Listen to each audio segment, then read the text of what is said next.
We're going to do a video on Southpaw tactics, and I probably haven't done enough of this stuff. You guys have been asking for it, and a friend of mine put me on to Conor McGregor, an MMA fighter who's tearing up the MMA scene, dominating and doing so with exceptional striking, and he's also a Southpaw.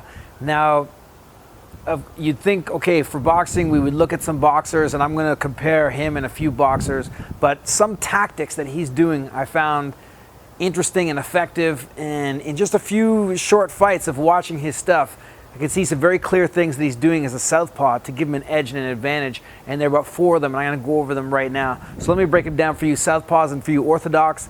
Use this as a chance to see what the Southpaw can do, either to counter it or do it yourself as an Orthodox. Okay, one of the first things I noticed that you see McGregor doing a lot is sort of a gazelle step, a slip, with a gazelle hop and a jab, like so. Now, everybody knows as the Southpaw or the Orthodox, you want to get your lead foot outside of the opponent's lead foot. But it's not really that simple. You can't just go out there and then fire, or even if you're stepping and firing at the same time, a lot of the times that stuff gets predictable. Both sides know that you're going to do it, so you have to set it up. Or what a lot of fighters will do is just abandon that altogether, since the other side thinks you're going to do it, then they'll do something opposite, like cut on the inside or whatever.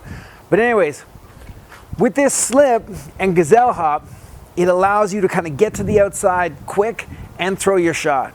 So the first thing is that if you are Orthodox and I'm the Southpaw, when I'm here, if I'm moving and slip outside, when I'm on the outside for a second, it almost temporarily freezes the opponent. If I'm here, same deal. If I slip like this, because most people don't like to punch outward. It's very difficult. They'll punch across, but it's a long way to go. Punch across, but that's a long way to go. So if you are the Orthodox and I slip, the last thing you want to do is jab me out this way. It usually doesn't come to your mind. There's a little bit of a delay. And Ricky Hatton is one fighter that used to use this a lot, and Mike Tyson as well, from the Orthodox stance. Here, slip, and then go. So McGregor is working it this way. From the Southpaw stance, slip with a step, slip, slip, and an up jab, like so. Now the one thing about this sort of up jab is that it's a little bit harder to read. It's not like your typical jab coming straight, where I can just pat it down. It's sort of coming up, and you have to adapt to it, almost kind of parry it inside or stop it this way or fade back from it. The up jab is a little bit harder to catch.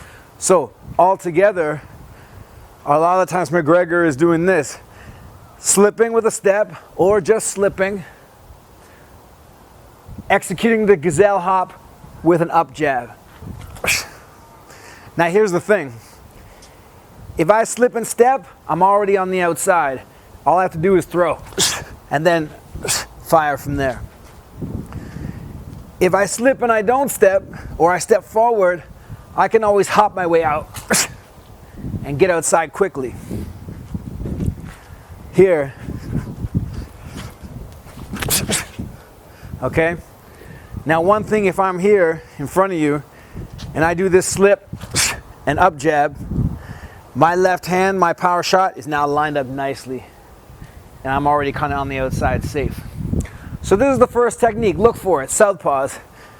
A slip to the outside, with or without a step. Hop in.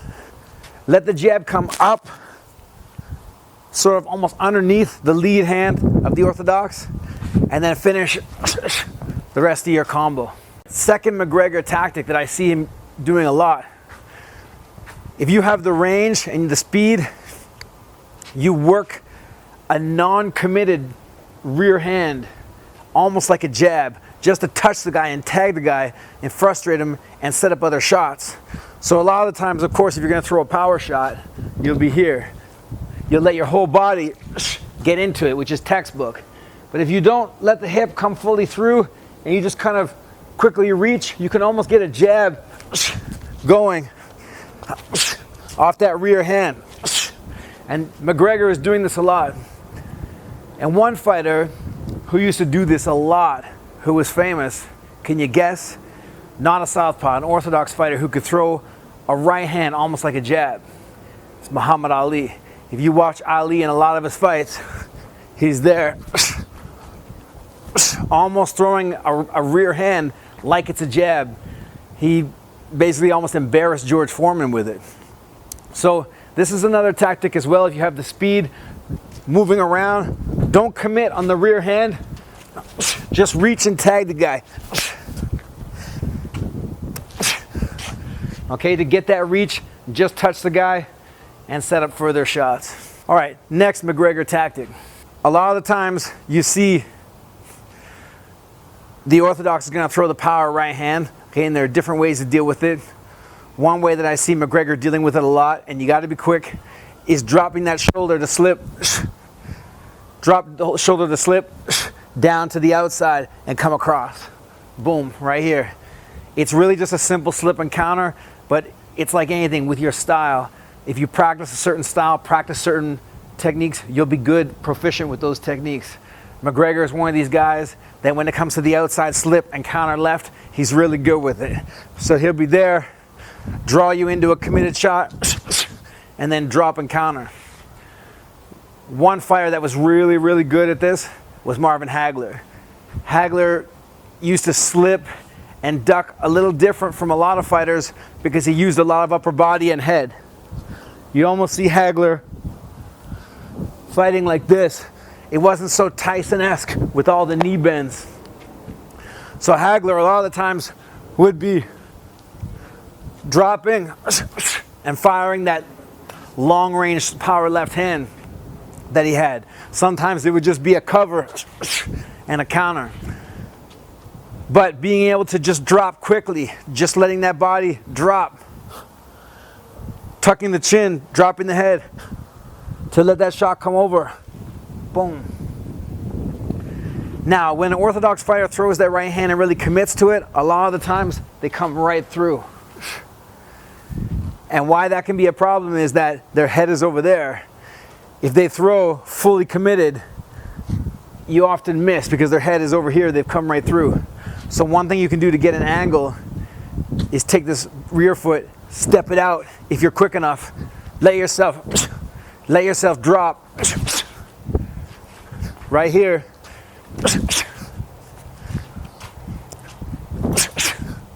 Okay, let yourself drop with it right here.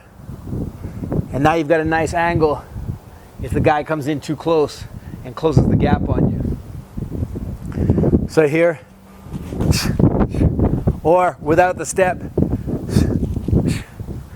This is just going to come down to practice, being able to relax your body and time the shot coming through to get that counter. Of course, you're going to follow it up with other shots right after. The last thing that I see McGregor doing, which is not so much a southpaw tactic or even an MMA tactic or a boxing tactic, it really is short punches. Now, short punches are something that you're only going to see better boxers doing. The reason why is because in order to throw short, fast punches, you have to be able to relax the muscle fibers that fire the shot in order to throw them again. So, for example, beginners are always here. Big, long-range punches. An experienced fighter can throw without bringing their hands fully back to their face. Now here's the catch-22 with that. When you are a beginner, you're taught textbook. Every time a hand goes out, this hand should be back on the chin. Whatever you're throwing. And that is the proper way to learn.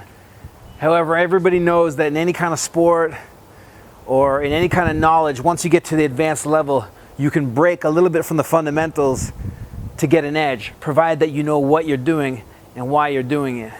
So if you get a guy throwing full long-range punches like this, he will be safer by definition because he'll have one hand always protecting. But he won't be able to match the speed of a guy who's able to throw short-range shots quicker, short punches that retract and go again. Now when you throw thousands and thousands of punches, you will be able to do this better. If you're already an experienced fighter, when you're tuned up and in better shape, you'll be better. It's all sort of relative depending on how much work you're putting in. But one thing you'll notice about McGregor is that he doesn't always have his punches coming back here when he lets his combo go. You'll see his hands staying out here to work. Your eyes are on the target so that if anything's coming back and you see it, you can always move your head while your hands are out there. A lot of good fighters are able to do this. Let their hands do the work out here. Keep their eyes on the opponent. And if they see something coming, move your head. Now again, the way to practice this is tons of punches, short range. I even have a hand speed heavy bag drill, one of my old videos, in case you guys have seen it, on how to work that. But anyways, short punches, quick release, punches and bunches can be to your advantage. And this is another thing that you see McGregor doing. So if you're a boxer and you haven't checked him out, check him out. If you're an MMA fighter and you've already seen him, take a look at him again to see some of these tactics that he's doing, and hopefully they improve your striking game if you're in MMA or Thai boxing, or help your boxing game if you're a Southpaw fighter. All right, thanks for watching, guys. Peace.